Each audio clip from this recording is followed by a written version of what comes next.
Hey everyone, I'm Stephanie, and I believe that all readers should read children's literature, especially adults. So that's what we do on the KidLit Love podcast. We celebrate all things children's literature, picture books, early readers, middle grade, and young adult novels too. Whether you're an adult reading to your inner child or connecting the young readers in your lives with fantastic books, you've come to the right place. Each week, we'll talk to a different children's literature author and discuss their books, their hopes and dreams for readers, their writing process, and much, much more. So, grab a notebook to build your TBR, and let's get to today's episode of KidLit Love.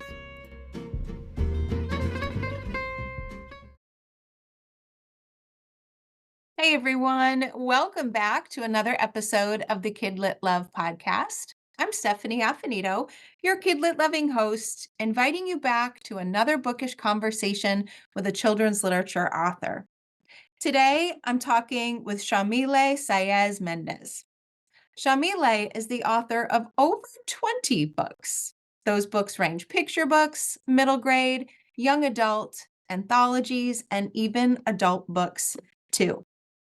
Across all of her stories, she is writing about stories that foster connections, celebrate the human experience, and offer readers new perspectives through diverse characters and relatable situations.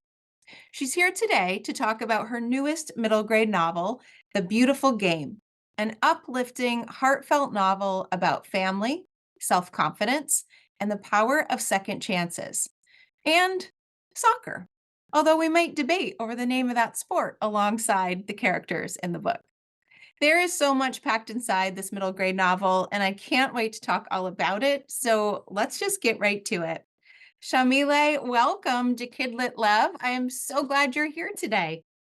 Thank you so much for having me, Stephanie. It's such a pleasure to meet you and to be able to share this moment together. So thank you for having me. Oh, the pleasure is all mine. You have so many beautiful books in your backlist that, as I mentioned in the introduction, range picture books, middle grade, young adult, adult. You just have the span of so many. And I would love to start with your story of how you came to writing, how you write so much and so widely, and hopefully name drop, some of your books in there to give listeners an introduction to you today. Of course, I love this question. When I go to school visits, kids ask me every time, "How did you start?" And I started very, very young. Mine, I think, is the stereotypical writer story. I was 7 when I wrote my first book. I always clarified, though, that before being a writer, I have always been a reader. And that's why I became a writer. I read so much, I read voraciously. The first book that I ever read on my own, I remember to this day, was Heidi, which is one of the classics. I became familiar with it through a cartoon, and then I found out there was a book. My teacher had it, and I read it, and I was in love with writing forever and ever. And for those of you who are not familiar, because Heidi is one of those olden time classics, it's the story is about a little girl from the Alps who goes to live with her grandfather, who's a grumpy man in the mountains. And I'm mentioning this because when we talk about The Beautiful Game, it all makes sense why I write the things that I write. And so eh, I wrote everything, and I would tell at first I would tell the stories out loud to my siblings. I'm the oldest of 4.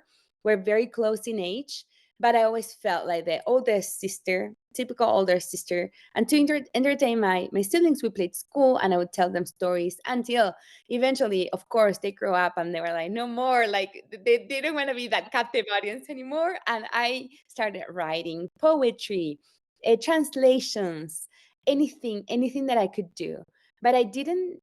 I had a hard time coming up with my own ideas. A lot of my stories were kind of like fan fiction. Mhm. And fast forward many years later, I went to college. I was born and raised in Rosario, Argentina. So my first language is Spanish. I taught myself English with a Spanish English dictionary.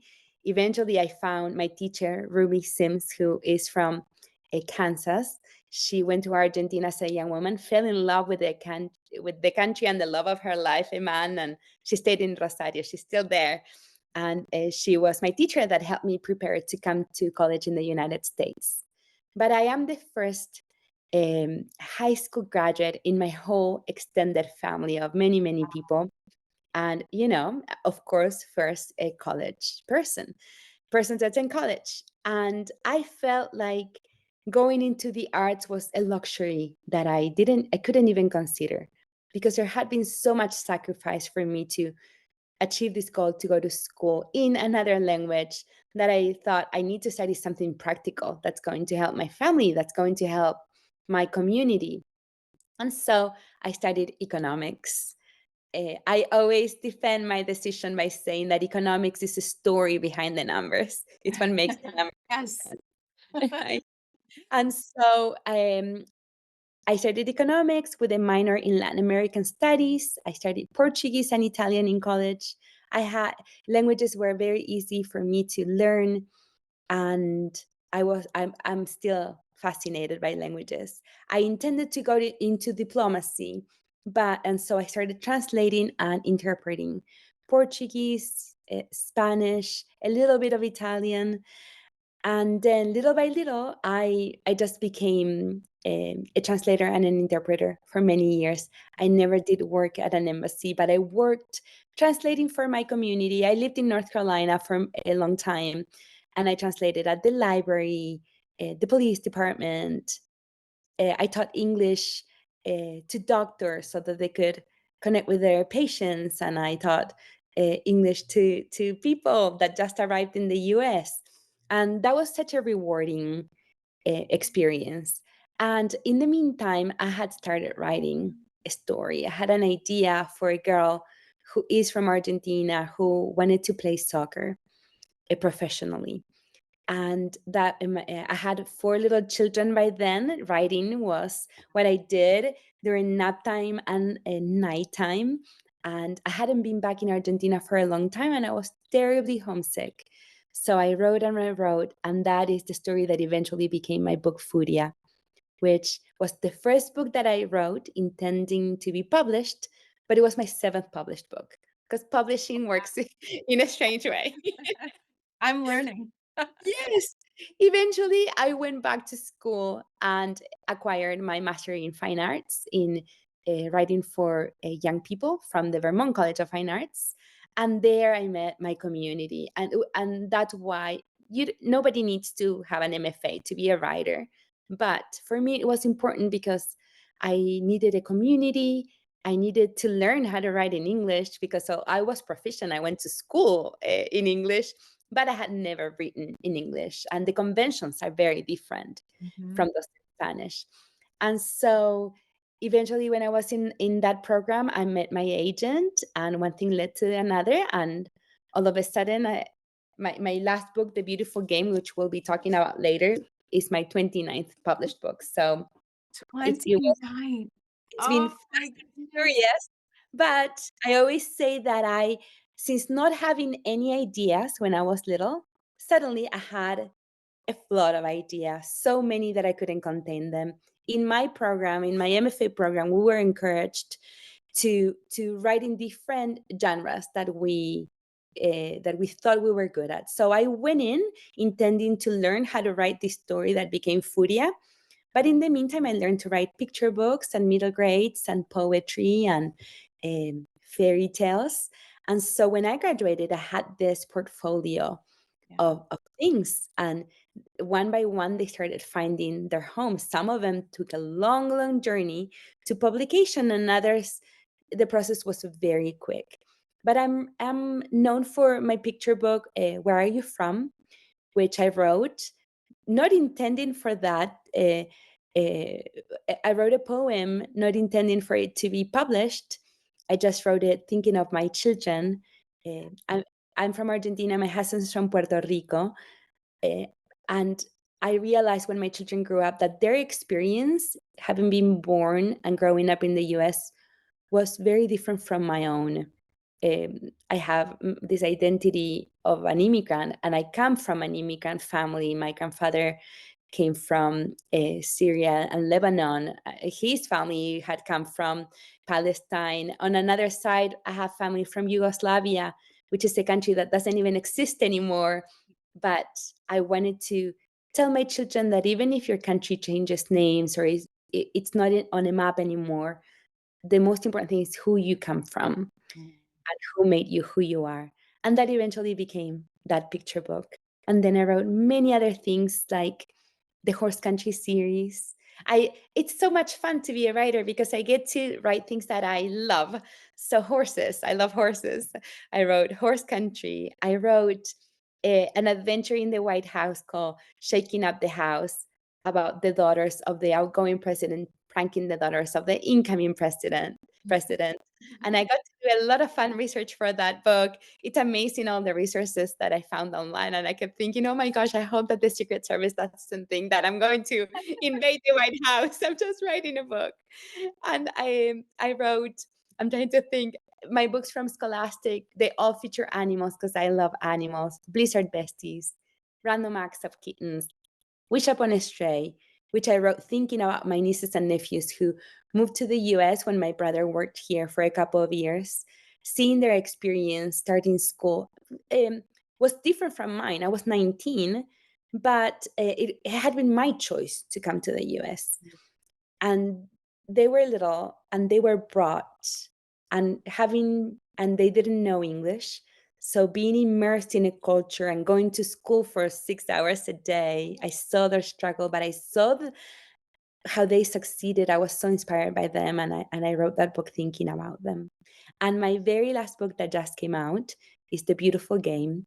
Um, I mentioned my book Furia. A lot of people know me for Furia, which is a young adult book. That book had a lot of recognition. It was part of the Reese Witherspoon Book Club. It won the Pura Belpré Gold Medal in 2021, which was incredible. And it's been translated into many languages. And for The Beautiful Game, I continued writing about soccer, but this book is set in the US, which makes for a very different experience. Growing up in a country where you have seen, or children have seen, the women's team be so successful, that's something different from having to play against all odds, right? Yeah. And it's also a middle grade. So even though the official name is The Beautiful Game, with my editor, because it's the same editor from Furia, we call her Furia's little sister, and the nickname of my so, and I was delighted that I had the opportunity to write this book. And I had the idea for this book when I was doing my master's program in 2015, and it just came in 2024, I mean. And I was delighted that I could explore the same topic of girls' sports through a younger point of view. Because even though Furia can be read, from many ages, there are some mature topics that perhaps an 11-year-old's not prepared for. And I was super excited that I could just write a middle grade and just thrive in that Yeah. arena. I know the middle school years are difficult. I just love them because of that. There's so much food for drama, so much ground for stories that, my imagination goes wild. Yeah. I What a wish. long answer. Oh, I love it though. And I was just going to say, this is when I wish we were a YouTube podcast, because to see the excitement and the pure joy just radiating off of you as you talk about writing and words and languages and the themes in your book. Like, I can feel the book love through the I screen love now. it. which which I absolutely love. And I love too that you've surrounded yourself with words your whole Yes. life. And even if you took a little detour out of writing into the world of translating, that was more words and more Yeah. language. And how fun to think full circle when you mention your books now translated in many, many different languages. I thought, what a full circle moment to come back to. It's just I I loved listening to that. It was so inspiring, and any book lover can just hear the love coming off of you right now for it. You must really enjoy your days. Researching and writing about things you love, it does sound like a dream. It's the best life. I have the best job in the world. I think the only other job that sometimes I think about and I covet is being a sports commentator because Yeah. you talk about sports and you get paid. Well, So you yeah, never I know. know, exactly. I always throw it out there. Maybe someday somebody will listen and be like, "Oh, Shamili, I have an idea." So Yes, yes. Oh, that would really be full circle then right there. yes, absolutely.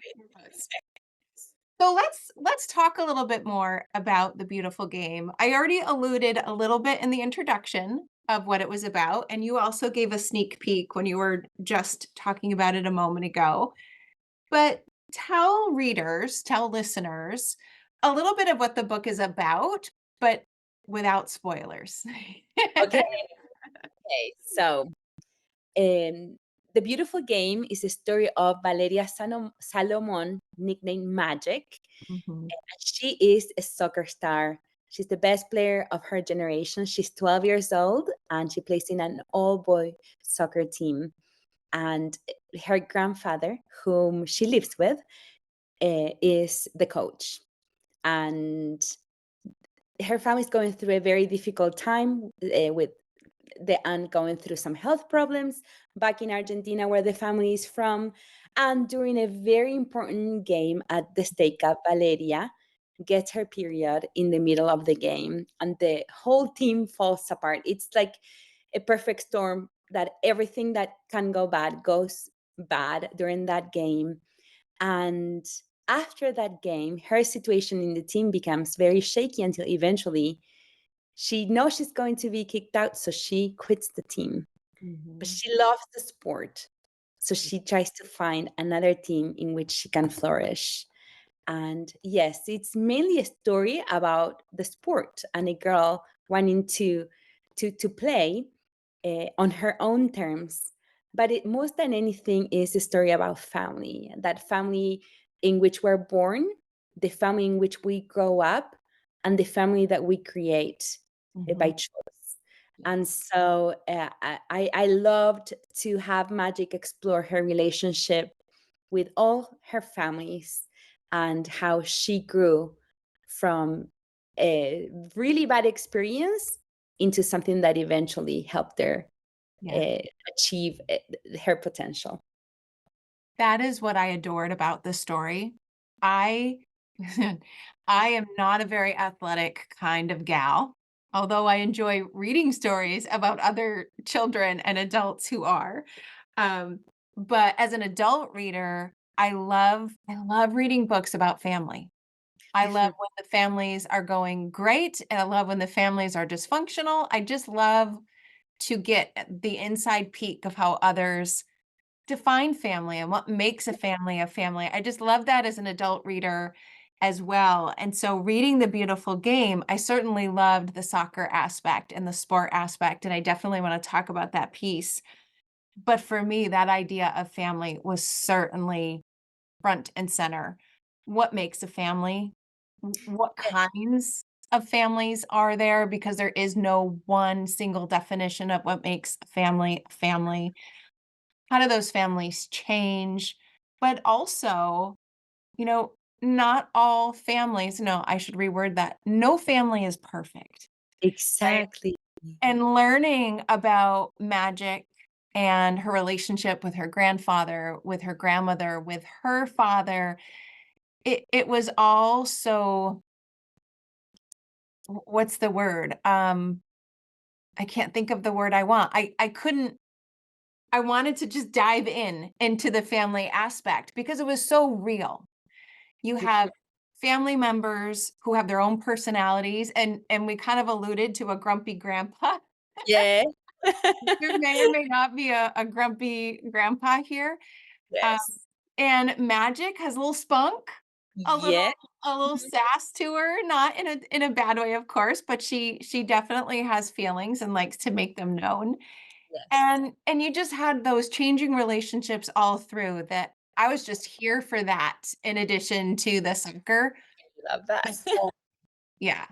And it seems like as you're talking about your love of words, You have a huge love of family. That is evident in everything you've said as well. So I imagine that's why both of these go hand in hand on the page for you.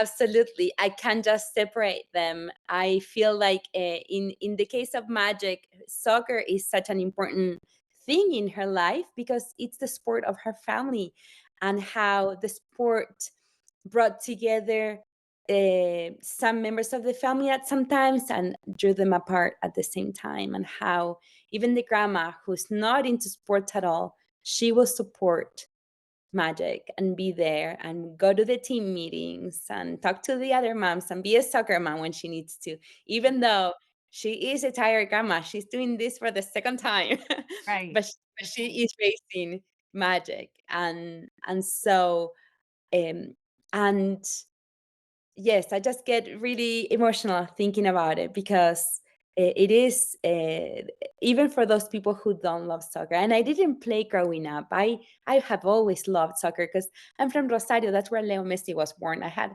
no other choice. It's like in my blood. Mhm. I and that a reason why I write about soccer is because when I first started writing, people would give me the advice, write what you know and write what you love. And something that I loved and knew was soccer. I couldn't play it because back in the olden days in Argentina, girls didn't play soccer. But I watched it and I loved it and I learned and I know the sport. And so that is something that connects me to my culture. I've lived outside of Argentina for more than half of my life, way more now, most of my life, I would say at this point. And so following my national team has given me an opportunity to wear my flag, celebrate with my fellow country people. And so I wanted to give that to Magic as well, and how the sport determined a lot of those family dynamics. Yeah.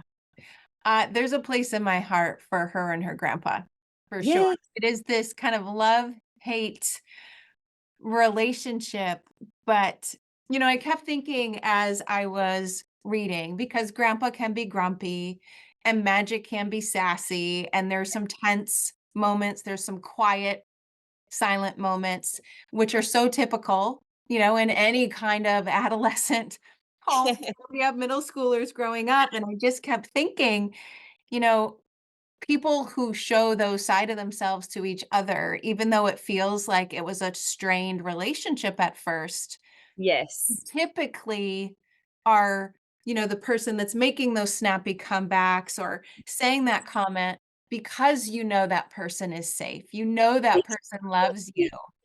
And I thought, "Oh, there's so much at play here, and there is such deep love at the core of it," and I felt that part in my heart as I Oh, was. thank you. My heart is singing at this moment. Got it, Stephanie. Thank you so much. When I was trying to get this book published many, many years ago, I had a critique by a very famous editor. And the first thing she told me when I sat down for my critique was like, this character has an attitude. She's so arrogant. She needs to be brought down to her place. That was many years ago. I thought about that comment so many times because trying to deconstruct it. And I thought, why would a girl need not to be self-confident? Why would it don't we want this for girls? Don't we tell them you can be anything you want? Be Yeah, confident, speak up your mind. And you know what? Magic is a young person. She's still learning how to do it, sometimes with respect. But she doesn't do it with everybody. She does it with her grandpa because he is a safe person. yes, Because eventually, at the end of the day, they are actually the same person. Even she says yes, it. They're yes, say two sides of the same coin and they feed on each other. yeah, And I was had so much fun writing this relationship because the grandpa has a really difficult situation with his biological daughter, Magic's aunt. He never gets to say that final goodbye to his daughter. He never fixed that relationship. And Magic sometimes is a little resentful, like, I'm not, my aunt part two. I'm my own person. But in a way, we rehearse these cycles, these patterns in different relationships. And an adult, I wanted to convey that the grandpa is trying to do better, but there is that generational gap. Yeah. And he's trying and she's trying, which may and there's a lot of misunderstanding and miscommunication, but most of all there is a lot of love between them. And eventually, I mean, it's not a spoiler because it's a middle Right. grade, love Right. wins. Right. That's right.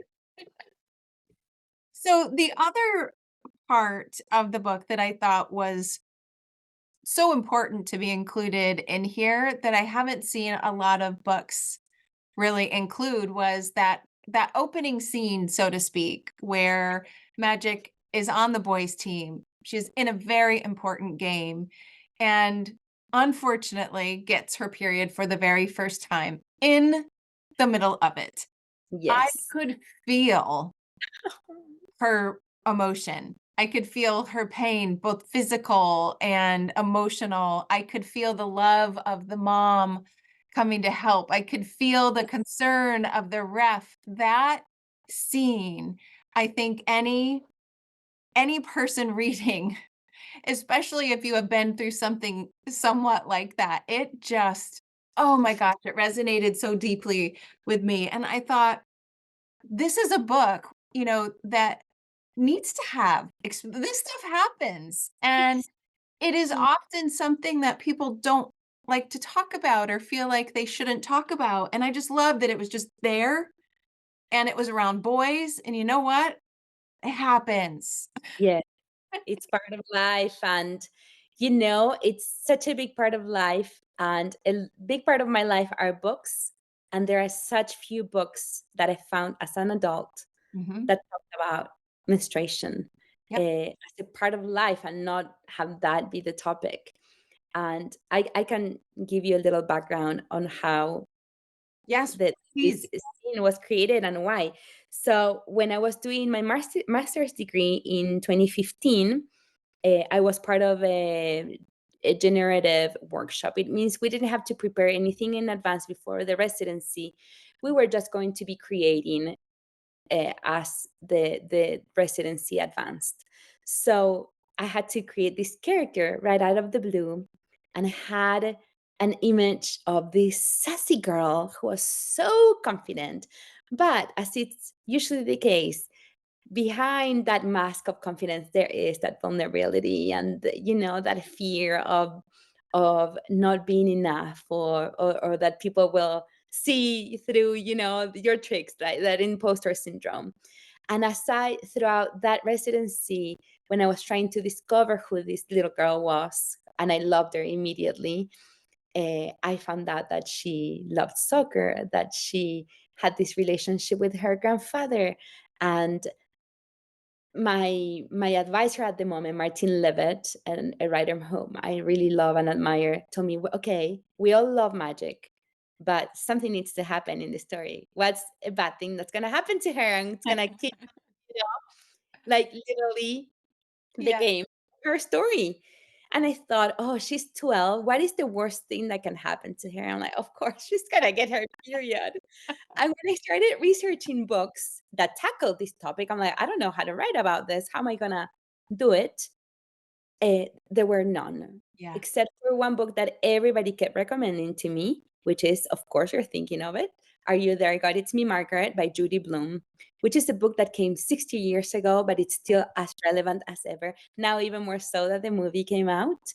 But there were not a lot of other books that talk about menstruation. So for my third year, I had to write a critical thesis, and I wrote about the lack of representation of Oh, puberty in middle grade fiction. And so I became that period girl in my program. I talked about it all the time. I was looking for it. People would send me articles. When I was at the end of my thesis, I did a very rudimental survey asking people different questions about their first period experience. You won't believe the amount of responses I got. Hundreds upon hundreds upon hundreds of responses. People wanted to talk about it. They yeah. wanted to share when it was a bad experience, when it was a bad, either bad or good. They wanted to share about it. And the one thing that I discovered is that people who didn't have a traumatic experience were those who had more information and had a support group. Yes. And that's why I feel the more information we give our young readers, the better off they will be in life. We're going to prepare them. We're going to give them the scripts. Okay, this is Yeah. what this person did when this happened to them. You're not the only one. Children sometimes feel so lonely. I mean, everybody, but this is middle grade. So children, especially during this age, your body's changing, your friendships are changing. Yeah. Middle school is difficult, and sometimes it can feel like you're the only person going through these terrible things in the whole wide world, and you're not. And it helps to see your experience reflected in somebody else's in a safe space, like a book that you can close when it becomes too intense and go back to it when you're ready for it. Right. Yeah. It's such a important part of the book, I think, too, because you have a girl who's very much into soccer, is playing boys sports, who Yes. also is going through this on the other side, which just shows how much runs through Magic's head on a Yeah. daily basis with everything going on. And you said something when you were talking that you found out she likes soccer. You found out about the relationship with her grandfather. How do your characters come I have to, like, interrupt and ask, Yes. how does that process work for you that they kind of appear like that? What is that like? It's so surreal. It really is like a magical experience that I wish I could put down like a formula, because I think I would, be very successful if I wrote that down in a book and sold it. But I am a character-driven author, writer. A lot of writers love plot, and plot is necessary, otherwise we wouldn't read stories, right? But that does plotting doesn't come naturally to me. I am more of a discoverer, and I plot very rudimentary. Like, I need to know certain key things that will happen in a story. So I knew that, okay, she will get her period, what will happen next, and that event will lead to another one. And I always need to know how the story ends. So I have my character at the beginning, and I need to know what I'm trying to achieve. Even if it's not a specific scene, I shoot for a feeling or an emotion that I want my reader to have when they close the book. And so, but before I get to do all that, before I know what happens, I need to know who they are. And if all this had happened to a different girl, maybe she would have quit. She would have had this fight with her grandfather and quit and never go back to sports, which sadly 60% of girls will quit sports by the time they get their period, which is so sad, so Mhm. sad. Right? And so Magic wasn't like that. She's stubborn. It's not that she is not a quitter because she is this, super good soul. It's because she's super stubborn, and she doesn't want to let the others win. She's competitive.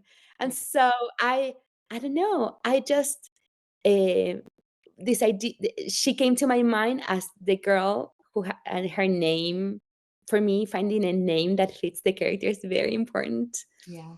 And then I think about the situation. What would a child who's living with her grandparents and only sees her dad very occasionally, who never met her biological mom, what would she be like? And it's difficult because at that age, I was a very different child. I was quiet.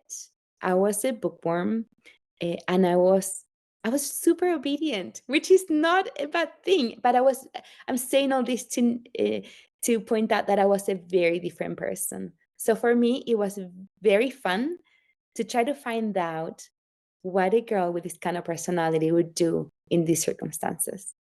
I would have cried in front of everybody, Uh-huh. and she broke in her heart. Uh-huh. I know, I was so cheering for her.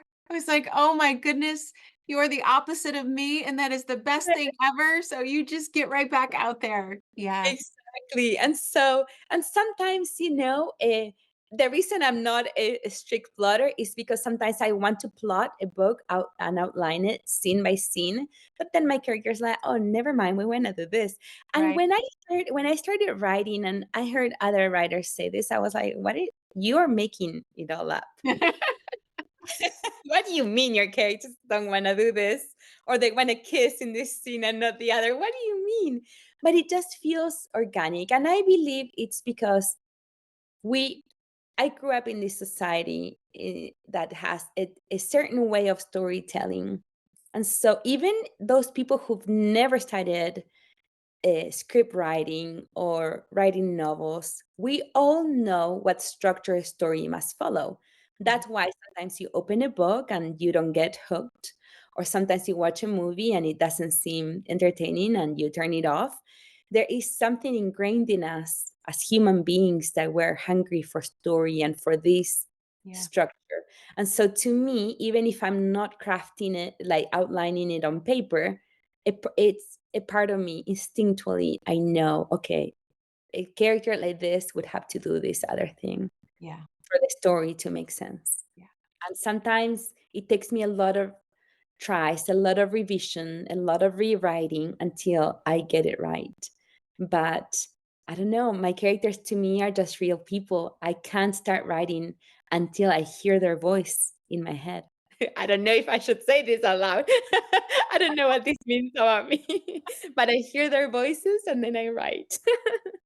Well, that's why they feel so real to us on the other Mhm. side because I mean, I feel like as a lifelong reader like you, as a bookworm, as someone who just expects to love and learn from the books that she reads, I feel like these are real people, my friends.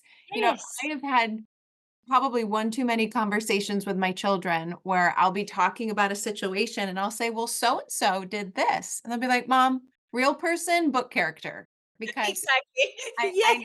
I I need to know the difference. And so I think it's good for you to admit because the reader can feel it. And I also appreciate you saying that you are very character driven because the other thing I loved about this book was the journey that the characters went on. And while it was mainly magics being the main journey, there was also a journey that the grandfather took.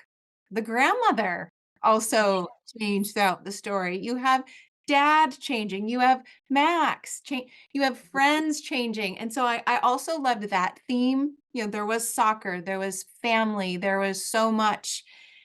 And then knowing that just characters growing and changing Exactly. in important ways was also something that I really loved reading about. Yes, I believe that at the core of periods and puberty, it's a time of change, Mhm. and that's how, in a way, I try to show that change that everybody was going through. Yeah. Sometimes also we like to say, okay, we have the coming of age or the change or the maturity at a certain age. But I'm in my mid 40s. I've gone through several periods in my life that I like when I was in my late 20s that I stopped and thought, okay, I actually want to be a writer. I'm going to pursue this. And then later on, like sometimes they're big decisions, sometimes they're small, but that they change your life, that you Yeah. can start all over again or see the world from a different perspective. I feel like the one constant is that we're always changing. Yes. Mhm. Yes. And to embrace that in middle grade Yes. with really good mentors, whether they're fictional or not, on your side would set us up so well for when it Ex- actually happens in real life and it's something that's expected and looked forward to and embraced yes, with all sorts of examples of people that came before us. absolutely. Yeah. Mhm. That is the power of middle grade literature. Like Oh it the my God. potential, yeah, the potential to change kids' lives are on every page. Yes. So you definitely, I think, have the best job in writing them, but mine is the second best because I share them, put them into kids. And that is such an important role because if it weren't for people like you, then my stories wouldn't reach the intended audience, and then the book wouldn't live its complete cycle Yeah. because the stories are meant to be shared and read, and then the reader fills in the blanks with their own experience and makes them their own, and Yes. that is the magic of stories. Yes. Oh. I can see there's the book love coming back and forth through the screen now. Yes, yes. Well, I have loved getting to know more about you, your books, certainly The Beautiful Game. Where can listeners, future readers find you online, whether it's your website, social media, anything else you'd like to direct them to? I am online at my website, shamilesmendez.com. Keep in mind that I spell my name with a Y, so Yamiles Mendez.com. I have a contact form there and I always try to reply to readers if they have questions or comments about the books. It's always a delight for me to hear from readers. And also, I am on social media, mainly Instagram and Twitter, which now we call X. Right. And, um, and I have the same handle everywhere. I have a presence in Facebook and TikTok, but I hardly ever visit or post. But I'm mostly on Instagram and Twitter at sign Shamile S. Mendez. Okay. And I want to ask too, because speaking of your website, I got to learn that you have this beautiful collective of authors that you Yeah. founded as well. I would love for you to mention that before we close out the episode. Yes, thank you for mentioning that. So Las Musas books started with, I think we were 5 or 6 Latina authors who had books coming out in 2018. And in the book industry, it's very common to have a debut group, Mm, and it's just to support each other. And some debut groups are more popular than others. Some years there are more books than others. So in 2018, the one thing we had in common before, besides being Latina authors, was that we had books coming out at strange times. Like mine was coming December 26th. Make it make oh, sense. I'm like, why not before Christmas? And then my good friend Aida Salazar, whose birthday was yesterday, by the way, she had a book coming out in January, The Moon Within, which is about a girl who got her first period and her mom is preparing a moon ceremony for her. mm, So Aida and I met at at a children's writing conference. We connected over this a passion about periods. I heard about her book and I had just finished writing my thesis. And so we connected over that. And then we were talking about how in the industry back in those days, even though it wasn't that long ago, a lot of publishers when we were trying to be published, they would say, I love your story, but I already have a Latina author on my list. mm, But sometimes, it, if you found another Latina, it would be like, oh, my competition, because if there's one spot and she gets it, that means I don't get it. We wanted to change that narrative. We wanted to also show that we're stronger when we're together, like in a team, that a reader who reads The Moon Within will want to know more about that theme and that topic, and they will go find other books that are similar. So we're not competing, we're just building on each other. right. And also, we wanted to show that the Latin experience has so many different points of view. She lives in California, was born in Mexico. I was born and raised in Argentina. And in our collective, there were writers who were born in the US of Latina parents, writers from Puerto Rico, from Right. Brazil, whose experience is vastly different from my own. And so we wanted to do this collective to support each other. So we started with 5 or 6, and now there are hundreds. Like I really Wow. don't know all of Las Musas, and from Las Musas being a debut group, it became this organization. We have a mentorship called Las Madrinas, the Godmothers, and we Oh, mentored up and coming writers. And from that, the Latinx Book Festival was born. I am not involved in the festival, but it was Musas from our little group that decided to create a literary festival that last September had the first in-person event, which was a huge success. So to see just, a few people getting together to support each other who became really good friends and then it became this huge thing has been one of the most rewarding experiences of my life. well, you started saying not everyone needs an MFA, but you wanted the community and now you're Yes. building it. for Ex everybody else who wants it too. Mhm. So we've got another full circle kind of wonderfulness. Oh, Abs good. So glad we talked about that and mentioned it. And I loved if listeners are on your website, I did love the site for it because you can very easily see the different years and the different beautiful covers and books. And so I highly recommend they take a look at that. Yes, please do. Lasmusasbooks.com. Mhm. Wonderful. Well, I'll put links to that, to your website, to your social media handles, and of course, to the beautiful game in the show notes to make it easy to find. And I just want to thank you again. This was such a wonderful conversation. I loved it. And it was so nice to meet you and talk to you about your book. Thank you so much. It was a delightful time. I really appreciate all you do for readers and writers and books. So thank you. Thank you. And listeners, thank you for listening to another episode of KidLit Love. And I will see you in the next one.